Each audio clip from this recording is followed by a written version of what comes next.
Hello, আমি আম্মি বলছি। আমি তোমাদের আগে 3টে ভিডিওতে যে ফর্মাল লেটারগুলো নিয়ে আলোচনা করেছি সেটা যদি না দেখে থাকো তাহলে সেটা একবার দেখে নিও। আজকে কিন্তু আমি তোমাদের একটু অন্যভাবে বলবো।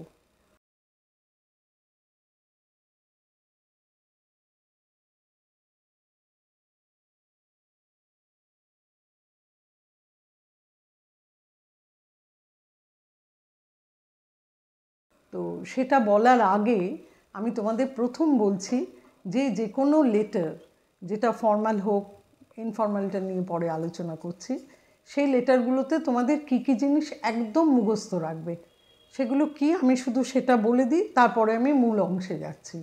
যেমন তোমাদের যেহেতু পত্রিকা সম্পাদককে চিঠি লিখতে হয়, তোমরা যে কোনো একটা পত্রিকার অফিসের অ্যাড্রেস একদম মনে রাখবে। তারপর ধরো কোনো কিছুতে তোমরা ভারপ্রাপ্ত থানাকে লেখো, এবার সেই থানার অ্যাড্রেস বা ভারপ্রাপ্ত আধিকারিক যেভাবে লেখা হয় সেটা একদম মনে রাখবে। তারপরে ধরো পৌরপিতা বা পুরপিতা অর্থাৎ মেয়রকে লেখা হয়, সেই মেয়রেরও একটা অ্যাড্রেস তোমরা তৈরি করে রাখবে। অথবা তোমাদের অনেকগুলো চিঠি থাকে যেগুলো তোমরা স্কুলের প্রিন্সিপালকে দাও, তো স্কুলের প্রিন্সিপালকে দিতে হলে তোমাদের স্কুলের নাম এবং অ্যাড্রেস সেটাও রেডি করে রাখবে। আর তাছাড়া অনেকগুলো হয়তো তোমরা নাগরিক হিসেবে অনেক কথা বলো, তাহলে সেখানে কিন্তু তোমাদের ওয়ার্ড নাম্বারটা ঠিক করে রাখবে যে কোন ওয়ার্ড নাম্বারে। আর অ্যাট দ্য সেম টাইম শেষে বলছি, তোমরা যে অ্যাড্রেস থেকে তোমরা চিঠিটা পাঠাচ্ছ সেই অ্যাড্রেসটাও রেডি করে রাখবে। কারণ এই সব জিনিসগুলো যদি লেটার লেখার সময় ভাবতে হয় তাহলে কিন্তু খুব মুশকিল হবে। তার থেকে তোমরা আগে এগুলোকে জেনে নাও, আগে এগুলো তোমরা লিখে রাখো, তোমরা মুখস্থ করে রাখো। ঠিক আছে, তাহলে এরপর আমি মূল জায়গায় যাচ্ছি। আমি এবার আজকে কী নিয়ে আলোচনা করব সেটা নিয়ে তোমাদের বলছি। তাহলে শুরু করছি। আচ্ছা, তোমাদের যে 9টা লেটার আমি আলোচনা করেছি সেই 9টা লেটারের আদলে আরও অনেকগুলো লেটার লেখা যায়। এবার আমি তোমাদের কোয়েশ্চেন পেপার থেকে বেশ কিছু লেটার আইডেন্টিফাই করেছি। সেই লেটারগুলো কিভাবে তোমরা ওই আদলেই লিখবে সেটা আমি তোমাদের একটু সাহায্য করছি। ঠিক আছে, তো যেমন আমি বলছি প্রথমে তোমাদের দোকান উচ্ছেদ সম্পর্কে আসে যে পত্রিকা সম্পাদকের কাছে লেখো। এবার তোমরা জানো পত্রিকা সম্পাদকের কাছে কিভাবে লিখতে হয়, এটা নিয়ে আর আমি আলাদা বলছি না। সেই মাননীয় সম্পাদক মহাশয়, সমীর বসু, আনন্দবাজার পত্রিকা ইত্যাদি, এটা যেমন লিখতে হয় সেটা তোমাদের আগের ভিডিওগুলোতে আছে, সেগুলো থেকে দেখে নেবে। তো এখানে লেখার বয়ানটা কি হবে আমি হিন্টস দিচ্ছি, পুরো লেটার বলছি না কিন্তু হিন্টস দিচ্ছি। তোমরা যেমন বলবে যে এখানে রাস্তায় সারি সারি দোকান থাকায় ফুটপাতের ওপরে বিশেষ করে সাধারণ লোকদের হাঁটা চলায় অসুবিধে হয়, বাধ্য হয়ে রাস্তায় হাঁটতে হয়, এতে যানজটেরও সৃষ্টি হয় এবং যে কোনো মুহূর্তে দুর্ঘটনা ঘটতে পারে। তাহলে এবার তোমরা কি এদের সাজেস্ট করবে কি যে ওই দোকানগুলো তুলে দিয়ে যদি স্থায়ী দোকানের ব্যবস্থা করা যায়। তাহলে বোঝা গেল যেমন যেমন আছে ঠিক সেইভাবেই লিখে প্রথমে তোমরা লিখবে তোমরা কোন এলাকার লোক সেটা লিখবে, তারপরে ফুটপাতে তোমাদের যে দোকানগুলো আছে সেগুলো অসুবিধে হচ্ছে সেকেন্ড প্যারাতে সেটা বলবে, এবং কেন হচ্ছে সেটা আমি বলে দিলাম একটু আগে সেরম বলবে। আর লাস্ট প্যারাতে বলবে যে দোকানগুলো যদি তুলে দিয়ে যদি স্থায়ী দোকানের ব্যবস্থা করা হয় তাহলে পরে জনগণের সবার পক্ষে হাঁটাচলাও করার সুবিধে হয় এবং অযথা যানজটেরও সৃষ্টি হয় না এবং দুর্ঘটনাও ঘটে না। হলো, এটা হিন্টস দিচ্ছে, এভাবে কিন্তু তোমরা লেখাটা অভ্যেস করবে। এবার বলছি 2 নম্বর বলে না, আরেকটা লেটার বলছি যে পাড়ায় কালী পুজোর চাঁদার জুলুমবাজি হচ্ছে, তার প্রতিবাদ করে তোমাকে প্রশাসনকে চিঠি লিখতে হবে। এবার এখানে প্রশাসন বলতে তুমি কাকে লিখবে, লোকাল থানার যে ভারপ্রাপ্ত আধিকারিক তাকে লিখবে। তুমি ভারপ্রাপ্ত আধিকারিক, এবার তোমার লোকাল থানার নামটা তুমি ঠিক করে নেবে কোন নাম লিখবে এবং সেই অনুযায়ী কলকাতায় 24 পরগনা যা হবে সেটা লিখবে। এবার কি বলবে, তোমার মূল বিষয়বস্তু কি, যে এখানে আমাদের পাড়ায় ভীষণ চাঁদা নিয়ে প্রচণ্ড জুলুম করা হয় অযথা, তাতে লোকে খুব বিরক্ত হচ্ছে, আমরা সবাই খুব বিরক্ত বোধ করছি। তারপরের প্যারায় তুমি কি লিখবে, পাড়ার কিছু কিছু ছেলে বেশি চাঁদা চাওয়ার জন্য জোর জুলুম করছে, বাড়িতে দোকানে সর্বত্র তারা জোর করছে অতিমাত্রায় চাঁদা দেওয়ার জন্য, রাস্তার মোড়ে মোড়ে বাস গাড়ি দাঁড় করিয়ে চাঁদা চাইছে। এটা কখনোই চলতে দেয়া যায় না এবং আমরা সচেতন নাগরিক হিসেবে প্রশাসনকে অনুরোধ করছি যাতে তারা এই ব্যাপারে একটু দৃষ্টি দেন এবং অবিলম্বে এসব জুলুমবাজি বন্ধ করেন। ঠিক আছে, তাহলে মোটামুটি বলে দিলাম এই ধরনের চিঠি এলে তোমরা এইভাবে উত্তর দেবে। এবার আসছি পরের চিঠিতে। তুমি ধরো কোনো একটা পত্রিকার গ্রাহক হতে চাও, তাহলে সেখানে পত্রিকার যে প্রচার সচিব তাকে তোমরা চিঠিটা লিখবে। কি লিখবে? প্রথমে প্রচার সচিব, পত্রিকার নাম, ঠিকানা ইত্যাদি। এবার তুমি তাকে কি লিখবে? যে পত্রিকার গ্রাহক হতে চাই বলে তুমি তাকে অনুরোধ করবে কি যে আপনার অমুক পত্রিকার নাম তো তুমি দিয়েছো, যে পত্রিকাটা খুব ভালো আর এখানে যেসব বিষয় নিয়ে লেখা হয় আমার ভীষণ ভালো লাগে। পরবর্তী প্যারাতে লিখবে যে আমি তাই ওই পত্রিকার গ্রাহক হতে চাই। এই পত্রিকার সমস্ত লেখার মধ্যে ভ্রমণ সেকশনটা আমার খুব ভালো লাগে, কারণ এখানে আমি ভ্রমণ বিভাগে আমি অনেক কিছু ডিটেল খবর পাই এবং কিভাবে কোথায় যাওয়া যেতে পারে, হোটেলের খরচ সেটা বাজেট ফ্রেন্ডলি কিনা এগুলো সমস্ত কিছু জানতে পারি। তাই আমি এই পত্রিকার গ্রাহক হতে চাই। কিন্তু গ্রাহক হওয়ার আগে তুমি কি জানতে চাইবে? পত্রিকার মান্থলি সাবস্ক্রিপশন কত, তাহলে সেটা কখন পাঠিয়ে দিতে হবে, কোন ঠিকানায় পাঠিয়ে দিতে হবে এবং পত্রিকা যেন বাড়িতে পাঠানো হয় তুমি তোমার বাড়ির অ্যাড্রেস দিয়ে দেবে। বলবে আমার বাড়ির অ্যাড্রেস এই নিম্নলিখিত অ্যাড্রেসে যেন পত্রিকাটা আমার বাড়িতে পাঠিয়ে দেওয়া হয়। ঠিক আছে, সেখানে ধন্যবাদ আনতে বা যাই হোক সেইভাবে লিখে লেটারটা শেষ করবে। এটা হলো পত্রিকার গ্রাহক হতে চেয়ে। এবার আসছে আরেকটা চিঠি বলি, যে তুমি এক জায়গায় ট্রেনে করে যাবে বলে ঠিক করেছো, কিন্তু কোনো না কোনো কারণে তুমি ট্রেনে যেতে পারছো না, তাহলে যথারীতি তুমি সেই রেলের টিকিটের মূল্যটা ফেরত চাইছো। এটা কাকে দেবে? ধরো তুমি মুম্বাই মেলে যাচ্ছ, তাহলে ডিভিশনাল ম্যানেজার, হাওড়া স্টেশন, পূর্ব রেলওয়ে, ওটা বোধহয় সাউথ ইস্টার্ন রেলওয়ে, মুম্বাই না western railway, south western railway. হ্যাঁ, তুমি কি লিখবে এবার? তোমার এটা তো অ্যাড্রেস করলে, এবার কি লিখবে? যে আগামীকাল এত তারিখ বলে তারিখটা দেবে, আমার মুম্বাই এক্সপ্রেসে হাওড়া থেকে মুম্বাই যাওয়ার কথা ছিল, আমি এসপ্ল্যানেড টিকিট কাউন্টার থেকে টিকিট কেটেছিলাম, টিকিটের পিএনআর নাম্বার এত, কিন্তু পরবর্তী পর্যায়ে আমার অনেক অসুবিধা হয় বা অফিসে অনেক কাজ পড়ে যাওয়ায় আমি যেতে পারছি না। তারপরে কি লিখবে? যে আমি টিকিটের মূল্য, যদি আমার টিকিটের মূল্য ফেরত দেন আমি বাধিত হব, সঙ্গে অরিজিনাল টিকিট দিলাম। আর তুমি তোমার অ্যাকাউন্ট নাম্বার বলো, সেটা তুমি সেখানে ডিটেলটা দিয়ে দেবে। ঠিক আছে, তাহলে এটা হয়ে গেল রেলের টিকিটের মূল্য ফেরত চেয়ে একটা চিঠি। এগুলো সব কিন্তু মনে রেখো, এগুলো সব কিন্তু তোমাদের কোয়েশ্চেন পেপারেই আছে, ওখানে কিন্তু এগুলো এসেছে। এরপর আরেকটা বলি, যে তুমি তোমাদের স্কুলে তোমরা সাক্ষরতা কর্মসূচি চালু করতে চাও। তো আমি আগের ভিডিওতে বলেছি বৃক্ষরোপণ কর্মসূচির ওপরে। তো বৃক্ষরোপণ কর্মসূচিতে যে যে ইস্যুগুলো ছিল, সাক্ষরতা কর্মসূচিতে ইস্যুগুলো আলাদা হবে, কিন্তু মোটামুটিভাবে লেটারটা কিন্তু একই হবে। যেমন তোমরা অধ্যক্ষকে চিঠি লিখবে, প্রিন্সিপাল, তোমাদের স্কুলের নাম ঠিকানা ইত্যাদি লিখবে, বিষয় লিখবে সাক্ষরতা কার্যক্রম। তারপরে তোমরা কি লিখবে? যে কিছুটা তোমাদের সাক্ষরতা সম্পর্কে বলতে হবে, যে দেশের সব মানুষকেই সাক্ষর হতে হবে যাতে তারা নিজের দাবি বা অধিকার সম্পর্কে জানতে পারে, নিজের প্রাপ্য সম্পর্কে তারা জানতে পারে, নিজের দেশের সব খবর রাখতে পারে, ঘরের কোণে বসে না থেকে জগৎকে একটু জানতে পারে। তারপরে তোমরা কি রিকোয়েস্ট করবে?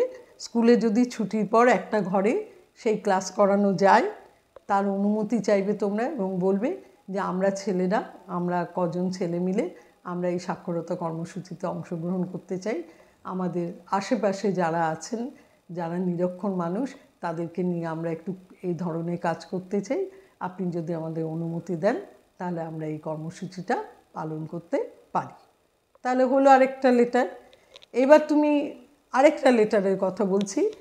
তুমি একটা পাড়ায় থাকো, পাড়ায় কি কি পরিবর্তন তুমি দেখতে চাও সেটা নিয়ে তুমি মেয়রকে চিঠি লেখো। অর্থাৎ পাড়ায় অনেক কিছু আছে, কিন্তু তাহলেও তুমি চাইছো এগুলো হলে পাড়ায় ভালো হয়। তুমি মেয়রকে চিঠি লিখছো, কি লিখছো? আমি এত নম্বর ওয়ার্ডের বাসিন্দা। এবার বলছো যে সেখানে আমাদের কি কি নেই, পাড়ায় কিছু অংশের রাস্তাঘাট ভাঙা আছে, লাইট পোস্টে আলো নেই, পার্কের রেলিংগুলো ঠিকঠাক নেই, হ্যাঁ, এবং পাড়ার নাম লেখা সাইনবোর্ড নেই ইত্যাদি। তুমি কি চাইছো?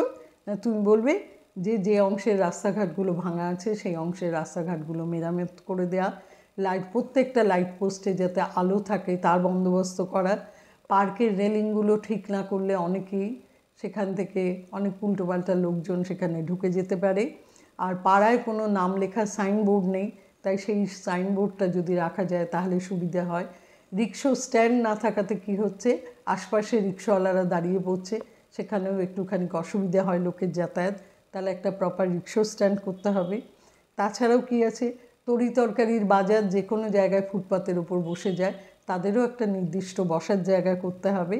আর পাড়ায় মোড়ে মোড়ে বা মাঝখানে মাঝখানে যে ভ্যাটগুলো আছে সেগুলো পরিষ্কার করতে হবে। তাহলে যদি পাড়াটা পরিষ্কার থাকে তাহলে আমাদের অধিবাসীদের সবারই খুব ভালো লাগবে। এবং তারপর লাস্টে তুমি কি বলবে যে আপনাকে আমরা এগুলোর দিকে দৃষ্টি রাখতে অনুরোধ করা হচ্ছে, আশা করি আপনি আমাদের অনুরোধ রাখবেন। হয়ে গেল এটা। এবার আসছে আরেকটা লেটার বলি, যাতে দুটোই বলি, স্বাস্থ্য সমস্যা এবং দাতব্য চিকিৎসা কেন্দ্র। একটা আমি বলছি এলাকায় খুব স্বাস্থ্য সমস্যা, তাহলে কি দরকার, একটা স্বাস্থ্য কেন্দ্র হলে ভালো হয়।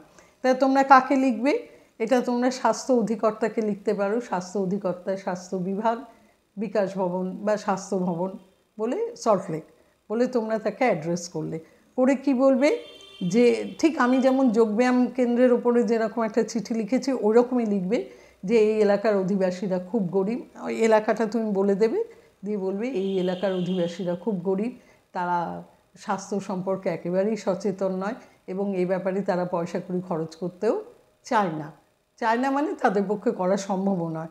তাই আপনাকে অনুরোধ করছি, আপনাদের অনুরোধ করা হচ্ছে যদি একটা স্থানীয় একটা স্বাস্থ্য কেন্দ্র থাকে, এবং শুধু তাই নয়, স্বাস্থ্য কেন্দ্রে যেন প্রপার ডাক্তার থাকে এবং প্রপার যাতে মেডিসিন থাকে, এবং তাহলে পরে কি হবে, এখানকার লোকাল লোকেরা সেখানে ভালো মতো ট্রিটমেন্ট পাবে এবং আমাদের এলাকাটার প্রত্যেককে স্বাস্থ্য সম্পর্কে সচেতন হবে। তো এই বলে তুমি স্বাস্থ্য অধিকর্তাকে রিকোয়েস্ট করবে যে আপনারা যদি একটা স্বাস্থ্য কেন্দ্র এখানে যেটা আছে যদি থাকে, তাহলে বলবে যেটা আছে সেটা যাতে সুষ্ঠুভাবে চালানো হয়, তার জন্য যাতে ভালো ডাক্তার থাকে ইত্যাদি, এবং যাতে ওষুধের পরিষেবা ঠিকঠাক থাকে, এগুলো চালালে আমাদের লোকাল এরিয়ান আমরা অধিবাসীরা খুব উপকৃত হব। এটা গেল স্বাস্থ্য কেন্দ্র নিয়ে। এবার দাতব্য চিকিৎসা কেন্দ্র সেই একইভাবে লিখবে, লিখে শুধু কি স্বাস্থ্য কেন্দ্রের জায়গায় বলবে যে একটা চিকিৎসা কেন্দ্র তৈরি করতে, যেখানে কিছু মানুষের জন্য অন্তত যাতে তাদেরকে ফ্রি অফ কস্ট, তাদের যাতে বিনামূল্যে দেখা হয়, যাদের পয়সার অসুবিধা আছে এই ধরনের লোকদের যদি একটু ফ্রি অফ কস্ট দেখা হয়, এবং এলাকার কী বলে হসপিটালের ভালো ভালো ডাক্তাররা তারা যদি কিছুটা করে সময় দেন, তাহলে এলাকার লোকের খুব সুবিধে হয়, এবং আপনাদের এ ব্যাপারে একটু দেখার জন্যে অনুরোধ করছি। হলো? আচ্ছা, এরপর আরেকটা আসছি আমি, সেটা হচ্ছে যে পাঠাগারে মানে তোমাদের স্কুল লাইব্রেরিতে রেফারেন্স বই নেই। এটা নিয়ে তোমরা প্রিন্সিপালকে লিখবে। যথারীতি প্রিন্সিপাল তোমার স্কুলের নাম অ্যাড্রেস দেবে এবং তাকে বলবে যে তোমাদের স্কুল লাইব্রেরিটা তোমরা দেখেছো, এখন তোমরা ক্লাস 9-10-এ পড়ো, তোমাদের অনেক রেফারেন্স বুকের দরকার হয়, কিন্তু ওখানে রেফারেন্স বুক যা আছে যেগুলো আছে সেটার কপি একটা দুটোর বেশি নেই, যে কারণে যদি একসঙ্গে যদি 4-5 জনের প্রয়োজন হয় তাহলে তোমরা সেই বইগুলো পাও না। এবং অনেক সময় দেখা গেছে যে রেফারেন্স বুকগুলো যে যখন ওগুলো ধরো কিছুটা আপডেটেড হয়ে আসে, সেই বইগুলো যদি না রাখা হয় তাহলে পরে ছাত্রছাত্রীদের একটু অসুবিধা হয়, এবং তোমরা সেই ধরনের বই চাইছো সেটা বলে তোমরা বলবে পাঠাগারে যাতে একটু পর্যাপ্ত বই থাকে, যাতে আমরা যখন চাইব তখন যদি পাই আমাদের সুবিধা হয়।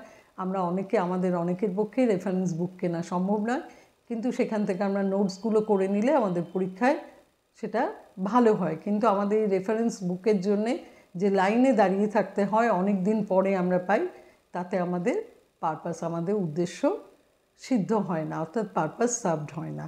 তো এইভাবে তোমরা প্রিন্সিপালকে লিখবে যে আপনি যদি এই ব্যাপারটা একটু দৃষ্টি দেন তাহলে খুব ভালো হয়, এবং পরবর্তীতে যদি আমরা রেফারেন্স বুক একটু বেশি পাই তাহলে সুবিধা হয়।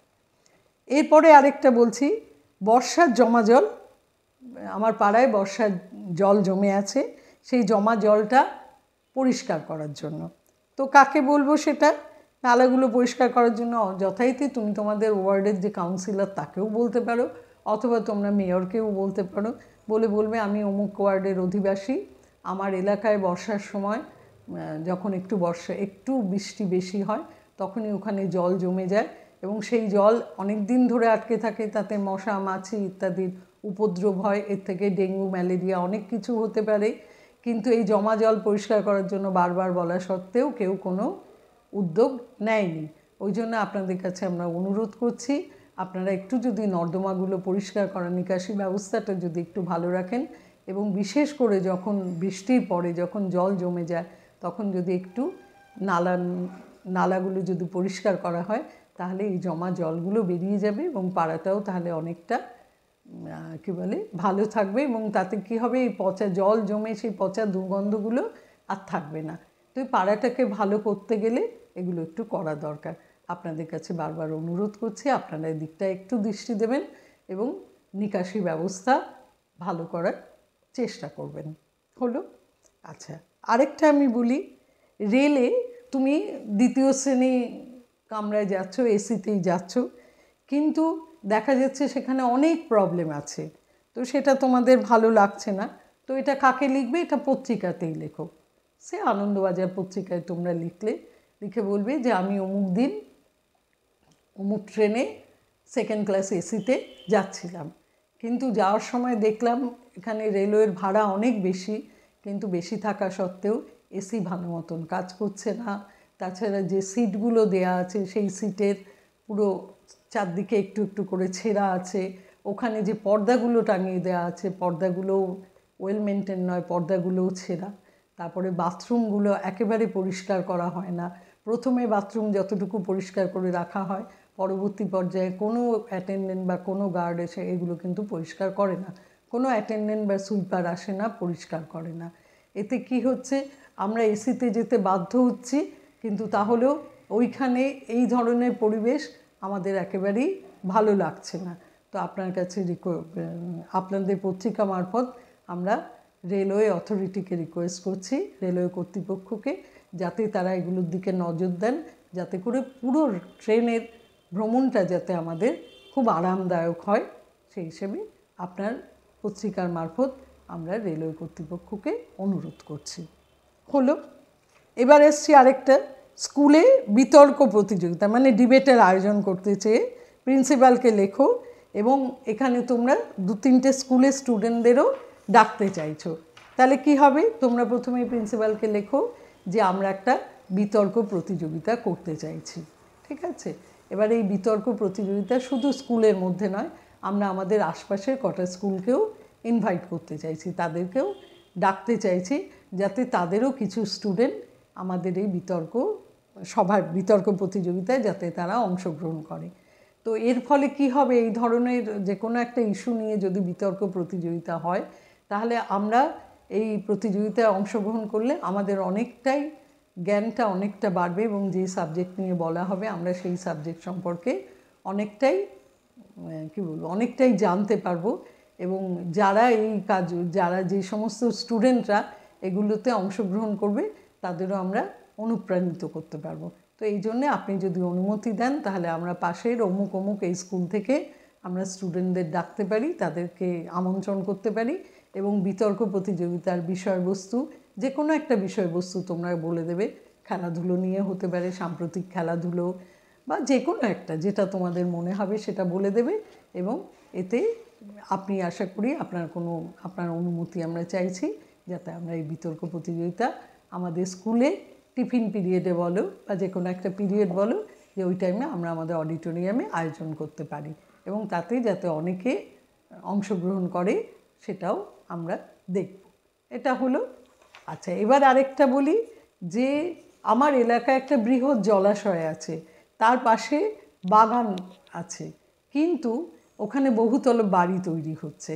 তো এইটা নিয়ে তোমরা পত্রিকায় চিঠি লেখো যে আমি অমুক জায়গার বাসিন্দা, অমুক অংশের বাসিন্দা, আমাদের পাড়ায় একটা খুব সুন্দর একটা জলাশয় আছে, এবং তার পাশে মোটামুটি সুন্দর করে সাজানো কিছুটা বাগান আছে।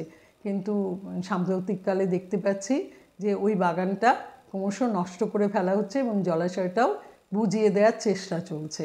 তো সেই ব্যাপারে আমরা প্রতিবাদ জানাচ্ছি এবং আমাদের যেটা মনে হচ্ছে যে ওইটা আমরা ওখানে জিজ্ঞাসাবাদ করে জানতে পেরেছি যে ওই জলাশয় বন্ধ করে এবং বাগানটাকে নষ্ট করে ওখানে বহুতল বাড়ি তৈরি করার পরিকল্পনা আছে।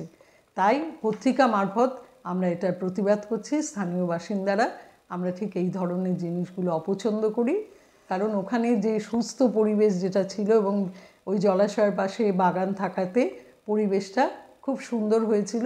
শুধু শুধু বহুতল বাড়ি করে পরিবেশটা দূষিত না করাই ভালো। তো এই ব্যাপারে আমরা কর্তৃপক্ষের দৃষ্টি আকর্ষণ করছি।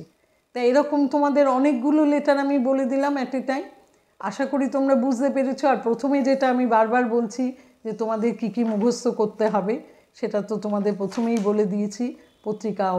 পত্রিকার নাম, অফিসের অ্যাড্রেস, তারপর তুমি যে থানায় লিখবে সেই থানার অ্যাড্রেস, মেয়র বললে মেয়রের অ্যাড্রেস, আর তোমাদের স্কুলের প্রিন্সিপাল কে যখন তোমরা লিখবে তখন স্কুলের নাম, অ্যাড্রেস, তোমাদের ওয়ার্ড নাম্বার, যে ওয়ার্ড নাম্বার নিয়ে লিখবে সেটা, এবং তুমি যে অ্যাড্রেস থেকে চিঠি লিখবে সেটা।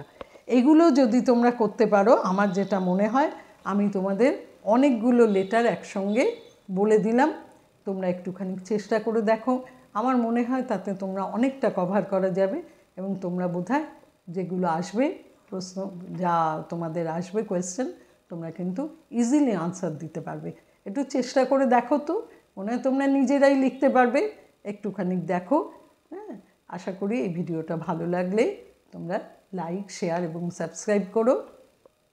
আজকে এই পর্যন্ত। ভালো থেকো তোমরা।